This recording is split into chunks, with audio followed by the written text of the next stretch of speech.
Hello, Tri-Cities, and welcome to the 2021 Vote for Business Candidate Forum. It's the only region-wide business-focused candidate forum in the Tri-Cities, and it's all brought to you by the Tri-City Regional Chamber of Commerce. In this forum, you'll be hearing from the candidates running for Kennewick City Council, Position 2, Ward 2. And I'm Madeline Carter. I'm the morning anchor of KNDU here in the Tri-Cities, and I'm happy to be here with you today to introduce you to these candidates. Voting begins as ballots start appearing in mailboxes already on October 13th, and will continue through Election Day on Tuesday, November 2nd. Thank you for joining us to learn about our candidates' thoughts and positions on issues that impact our local economy and business community. And now we have a message from the President and CEO of the Tri-City Regional Chamber of Commerce, Loren Anderson. Thank you. I'd like to take a brief moment to thank the Chamber's Board of Directors and our Local Government Affairs Committee for their leadership in supporting the advocacy efforts of the Regional Chamber, and especially our sponsors, AYB Drafting, Cascade Natural Gas, and Hayden Homes. The Chamber supports positions that preserve and promote a positive business climate. As the foremost advocate and voice for business, the Chamber leads the region by advancing policies and positions that strengthen business and improve the local economy and quality of life. The 2021 Vote for Business Candidate Forum is designed to highlight how candidate positions integrate with local business priorities. And finally, a very special thank you to our local news partners for collaborating on this project. Your time, talent, and expertise are valued and truly appreciated. Now a word from one of our sponsors. Hello, I'm Lindsay Demko with Cascade Natural Gas. We are a proud sponsor of the Vote for Business campaign. Local elections are important to our business economy, just like our vital underground utility lines. So please, remember to vote and always contact 811 before you dig. Thanks for watching. Thank you so much. It is such a pleasure for KNDU to support this effort to inform voters about the people who are running for our very own public office. Now, onto the format of this forum.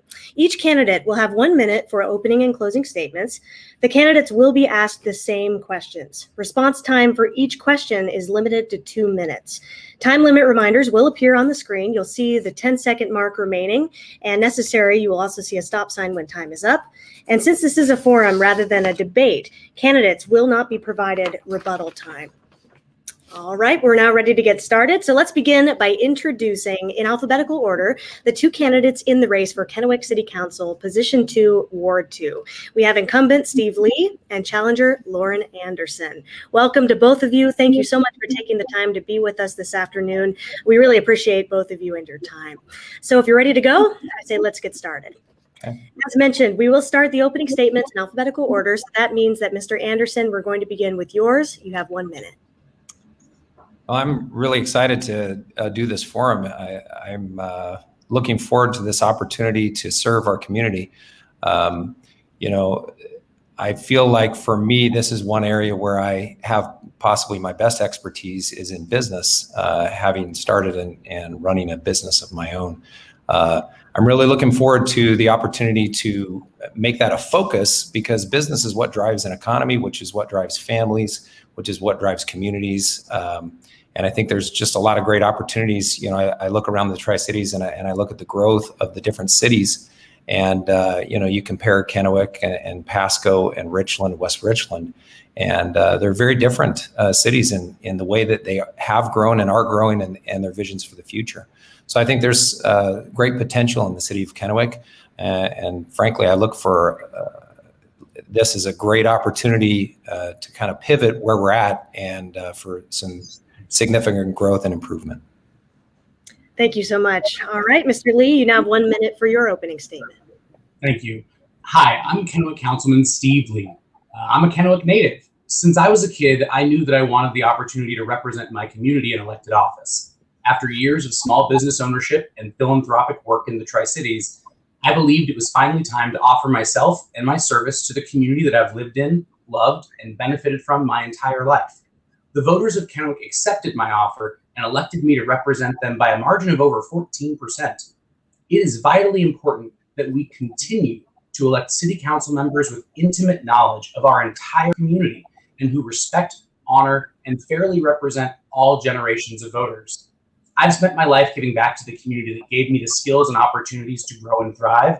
In short, I have spent years putting my money where my mouth is, and more importantly, inviting others to come along and own the successes of investing in their community.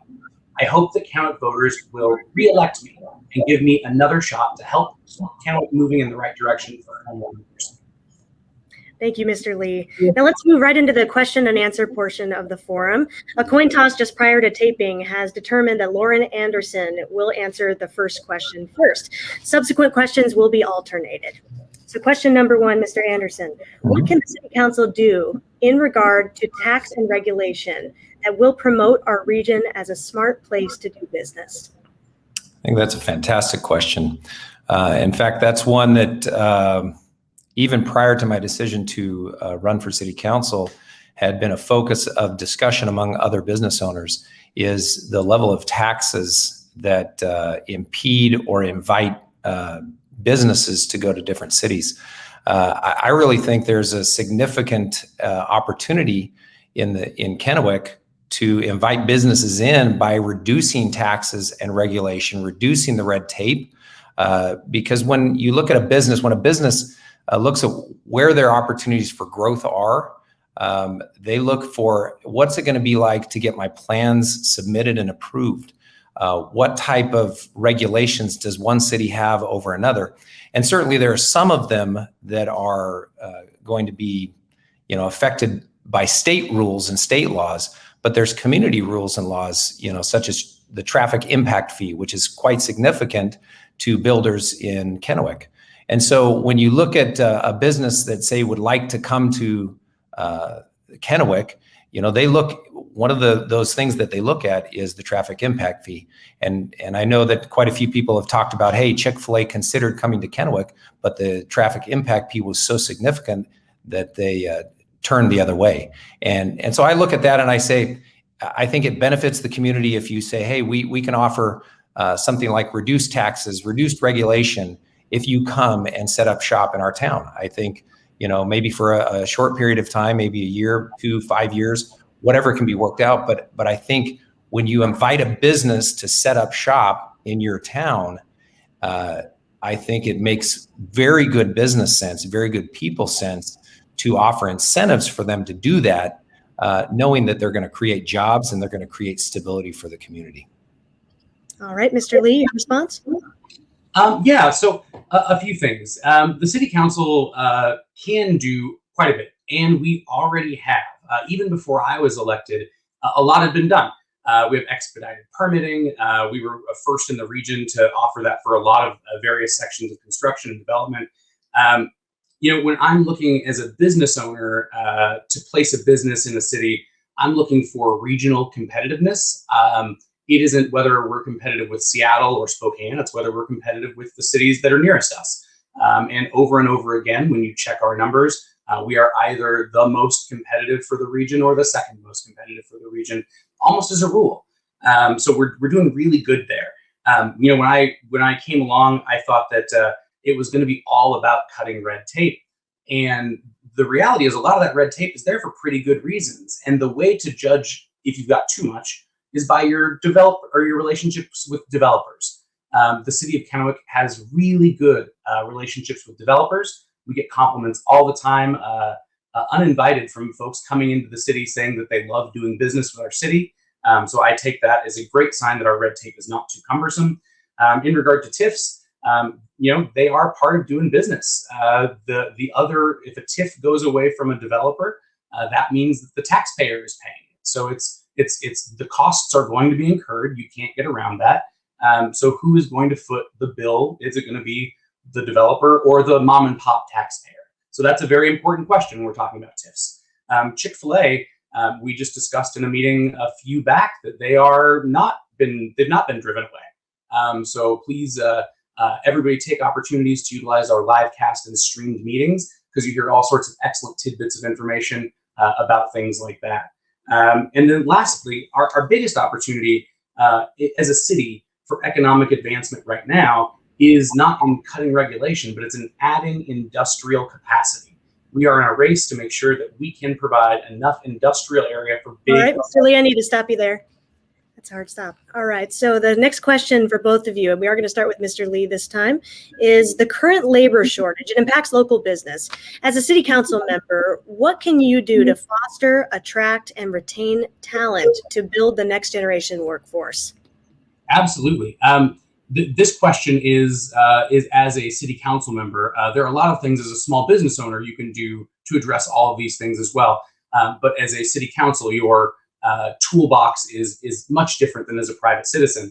The things that a city council can do to make sure that we're fostering, attracting, and retaining talent is making our city a great place to live. It is almost exclusively about quality of life. It is about, and in the city of Kennewick, we have a priorities governance model. We send a survey out to the citizens and literally ask them, what are the most important things to you? And if we have to make cuts, which ones of these things would you want to see go the most? And it's a hard choice, but we ask the actual citizens to make that, tell us what they think.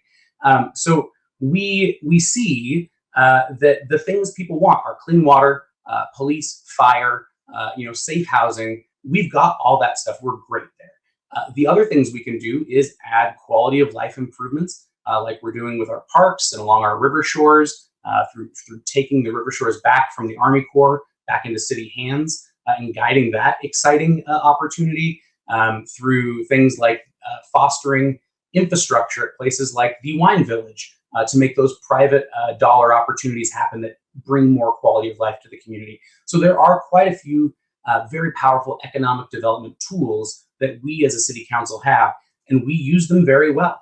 Again, I would encourage anyone to sort of zoom out and take a look at the track record. The city of Kennewick is doing great. All right. Thank you very much. And now, Mr. Anderson, you have 2 minutes.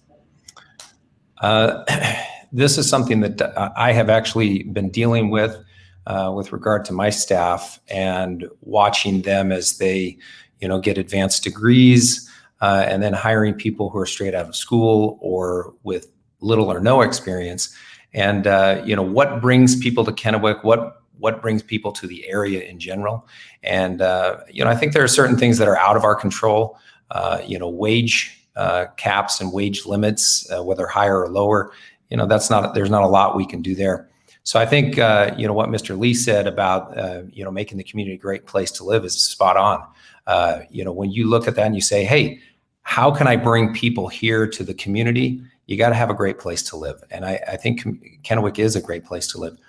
One of the things that I have been to many communities throughout the Western United States that they have that I think is very attractive, and I've been to small and large communities alike, is a community recreation center. And I think there's really no excuse as to why we can't, at the size of our city, have something like that. And I think we got a good start with it with the Southridge complex. That's a good start. That's kind of what we're looking at.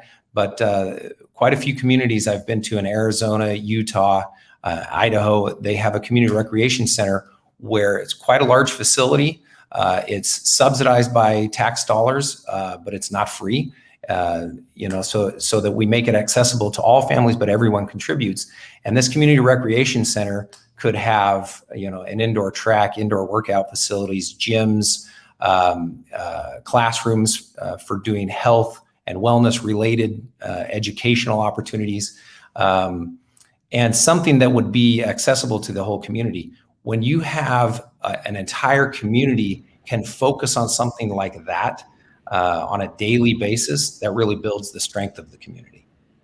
All right, moving now to question number 3. As a city council member, what specific investments by the city will you champion to encourage diversity of business and economic growth in Kennewick? And this one will begin with Mr. Anderson.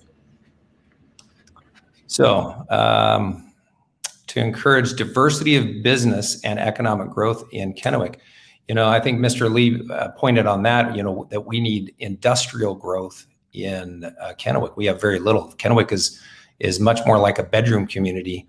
And, if you look at the new Dairy Gold plant that's going in Pasco, that's going to be a fantastic benefit to Pasco. And we will get some of that in Kennewick as far as the employees that have already moved into the area as that is growing. So when you talk about diversity of business and economic growth in Kennewick, I think, right now Kennewick is lacking significantly in that type of industrial type of business.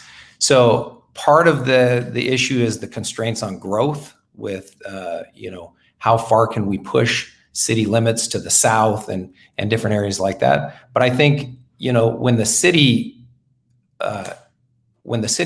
council gets together, there's a great opportunity there to say, what types of businesses are we lacking? What types of businesses would we like to see in the city of Kennewick?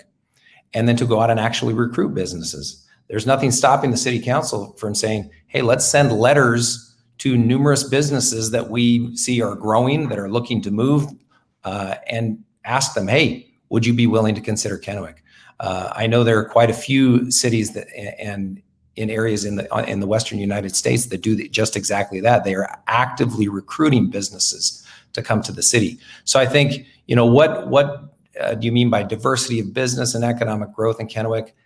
I think you've got to have all types of businesses, and I think you've got to watch out for restricting certain businesses in the city or out of the city. There are certain businesses that are not allowed to be in the city, and I think things like that have got to change. Mr. Lee, your response? Yeah, so there are very important things that the city does to encourage diversity of business and economic growth. As Mr. Anderson referenced, many cities do go out and proactively market themselves. We are one of those cities. The city of Kennewick has a really robust economic development team, and they go to these large conventions and network all over the country and try and bring these companies into our town. That's how these projects get done, and with the help of folks like Tridac. Other things that we do as a city are investments in infrastructure for public-private partnerships, or our work, for instance, with the port, again, down at the wine village. The city has a very important role to play in making sure that development is even financially possible in a lot of cases, based on the kinds of support we lend to ideas. Another great example is Vista Field. That whole area is going to revolutionize our community. It's going to be a urban walkable environment. 3 residential towers. It's gonna feel like a different part of our community came to be, and it is through hard work between private enterprise and public industry and everyone in our community that will make that happen. We also have the opportunity zones. The city of Kennewick has 2 opportunity zones. These are the tools that we're using to bring these people in to get tax benefits to invest in improving our community, whether or not they're from here. And then lastly, we have an arts district that is blooming, and the arts economy is the real economy. When we see arts jobs come into communities, we see those multiply out into other types of jobs and see people want to live in our community more. It goes back to that quality of life environment. So as long as we're doing what we can to not get in anyone's way and investing in infrastructure to help make it happen, again, utilizing tools like arts districts and opportunity zones, we're going to get there. It's just about how fast. All right. And moving on to the final question for both of you. This one will begin with Mr. Lee. The My Tri 2030 Regional Vision Project is a community-driven effort to drive collaborative action. How do you see the cities collaborating, coming together to solve shared problems and advance regional initiatives? That's a great question, and we get versions of this sort of every time questions are asked, and they're either about My Tri or about the regional PFD. I sat on the My Tri Life Council myself. I sat on the Regional Public Facilities District Board for the City of Kennewick. So the sort of M. Night Shyamalan twist ending to this is the cities already work together a ton.